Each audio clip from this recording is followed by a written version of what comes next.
Greetings, thanks for coming. Thanks for inviting me to speak. My name is Bill Ritchey, and I am from Occupy Portland. And I want to say that Occupy is a vast thing. It contains huge amounts of ideas, social and political ideas and expressions. And I'm only going to speak really about the ones that I felt personally were our best contributions to society. And I kind of call my paper here, Thinking Outside the Tent. Because a lot of people, when they think about Occupy, they think about tents. There's much more to it than that. I want to say, though, that everything that Occupy did was amplified greatly by the tents, by the spectacle of the many brave people who were physically occupying public space. This was our first creative act. Because of the spectacle, many people learned new ideas and are still learning new ideas. And Occupy showed love. That was the first thing that we did that was different. We led with love, and that was a new and bold and creative thing. And Occupy offered hope in a time when hope was just a disappointing taste from a broken campaign promise. Right? Occupy began making history not by demanding things, but by defining the ideas of the left and the right.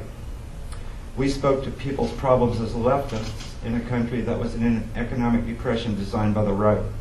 Occupy spoke of left ideas like sharing, Medicare, public transportation, the right to safe housing, socialism, anarchism, democracy, basic universal rights, food stamps, student debt reduction, and so on. All those things, that we spoke about those as good things.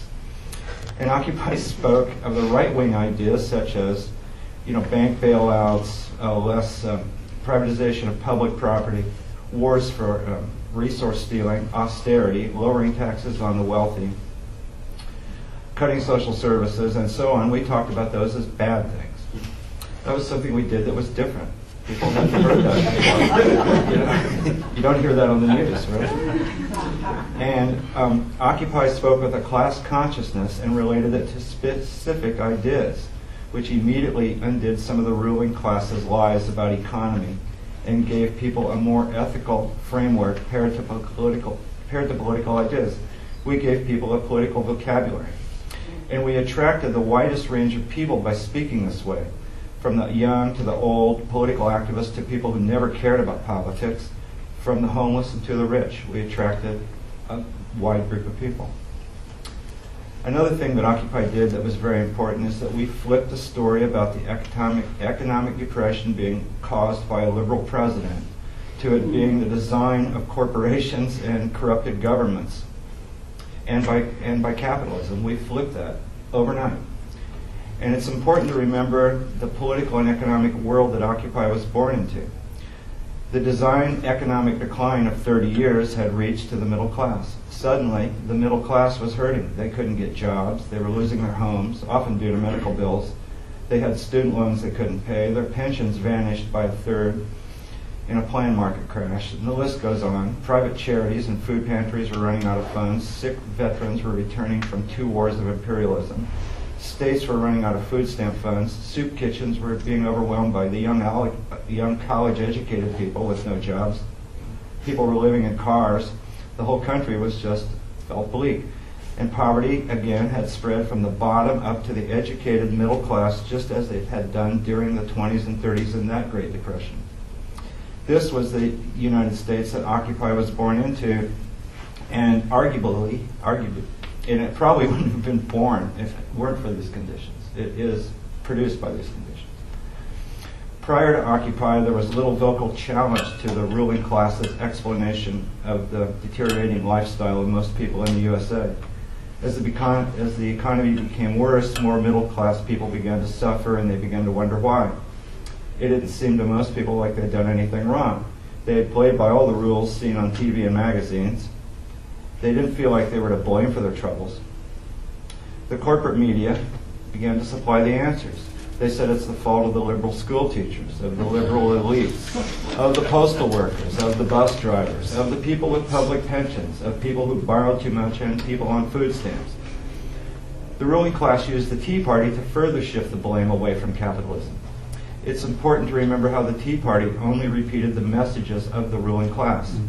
Occupy was populist like the Tea Party, but it clearly said that the cause of our problems lied in capitalism. The presence of a group like the Tea Party is predictable during a depression. This is a little history lesson. That's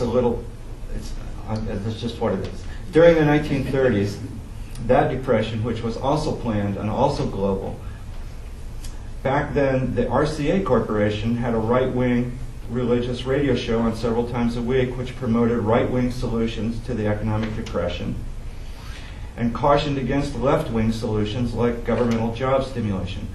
Well, governmental job stimulation is what saved us from the Depression. World War II was just part of a governmental job stimulation as well, a big one. And governmental job stimulation worked so well that we built the economy and infrastructure with it in this country until the 1980s. And how it works is really simple. Some level of a government agrees to buy something like a state university, public road, or repair a road, and the capitalists hire people and buy materials and do it. The jobs stimulate the economy, provide for people's pensions, et cetera, et cetera. And the government eventually gets back the cost of the project and taxes. So the historical context of Occupy leads from one depression to the next, in my opinion. The country that most of us grew up in is the product of the response of the Depression of the 1930s. It is currently the left-wing gains made since then that is keeping the current depression from being worse.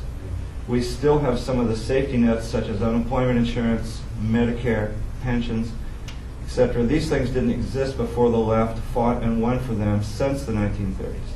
And many people now who are not living on the street, who have someone who can pay for their health care or whatever, that's because of that safety net from the 30s is still in existence.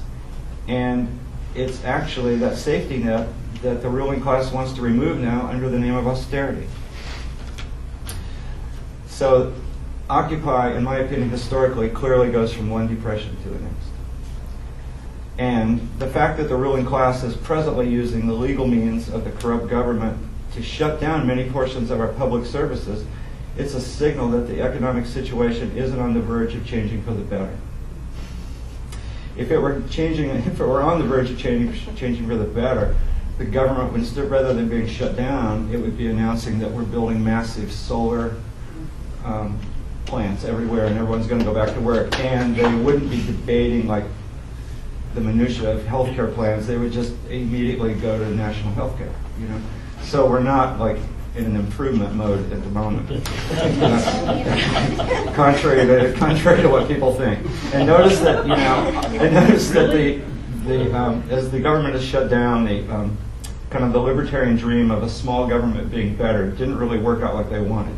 It's like the IRS isn't shut down, the troops aren't being brought home. It's just the things that people really could use that are shut down. Mm-hmm. So, given these kind of facts, it's clear that Occupy had the correct analysis about what are the causes of our problems. But sadly, it's also clear that Occupy wasn't the magic wand that would just change it and reverse it. Another important thing that I think Occupy did was that it held open meetings in public places. To practice democracy, one has to practice democracy. So we invited everyone to come together in parks, to decide what their local problems were and how to solve them. We modeled the democracy for everyone right outside their own front door. This was probably the most creative thing that we did, and it was probably the least understood by people who didn't see it up close. Occupy took over public spaces, and rather than make demands on which would have excluded people if we'd made demands right away, who didn't agree with certain points, we held public meetings. This is traditional anarchist practice, using the affinity group as a basis for democracy, but with Occupy doing it in more than 500 cities at the same time, most of it available live on the internet, it was the biggest real-time example of the networked affinity group method of democracy the world has ever seen. The fact that we did this proved that people can meet democratically across wide areas at once. And I wanted to add here that to most occupiers, it's the fact of a General Assembly that answers the question, is there an occupy? Not so much as is there an occupation. Another thing that Occupy did is that we modeled a community that was self-governing and could provide social service to the most needy and with very little resources. Our camps had everything a community needed. We had counseling, media, food, security, first aid, entertainment, libraries, massage, art spaces, child care, sanitation. We had all of that. In most occupies, In most occupies, the people who desperately needed social services overwhelmed the resources of the camps, which were also under siege by the police. They were, in fact, disaster areas by some standards, but it showed that we could build communities, which under a little bit better circumstances would have continued to function. And unfortunately, our camps demonstrated just how many people in our society don't receive enough love and material attention, which is further proof that the capitalist system of resource distribution just isn't humane. And Occupy demonstrated solidarity. Not a new concept, but it's one that Occupy used a lot. Being in solidarity with other occupiers and other groups across the country and around the world doing things at the same time on the same issue, it produced results that you can't achieve otherwise. Shutting down the ports is a big one. We shut down all the ports on the West Coast and beyond, to Japan even, just by being in solidarity. And we stopped a lot of police brutality by saying, if there's police brutality in one city, there's going to be more shutdowns in other cities. So solidarity was something that we demonstrated in a big way to a lot of new people. They'd never seen it work. Occupy asked the question, is consumerism the problem? Whether capitalist, reformist, or socialist, isn't our first world lifestyle unsustainable and unfair to the rest of the world? This question wasn't something that the media picked up on, but it was a constant debate within Occupy all the time, and still is. So let me see if I missed something here, which I may have. That's the debt to GDP ratio. The what? The debt to GDP ratio. You didn't talk about that. Okay, yeah. I was seeing, I think I did miss a few things, but we'll talk about that later. So to summarize what I think that Occupy did that was very important was that the first thing that we did is that we came on the scene and we showed love. And that's just something that people in Occupy did talk about. They were conscious of it. And we clarified the ideas of the left and the right in ethical terms. And we switched the blame for our problems back to capitalism. And we showed people how they could have direct democracy wherever they wanted it. And we even taught consensus democracy, which is a longer thing to talk about.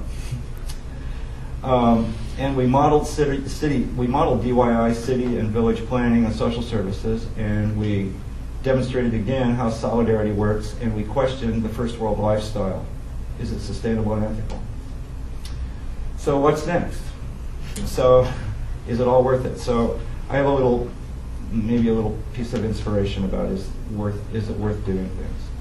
Many people who dream about radical social change study the history of John Brown. In 1859, the anti-slavery proponent, John Brown, led an unsuccessful raid on a military base, hoping it would cause a massive armed slave revolt and end slavery. He was captured and tried. The mass uprising didn't happen.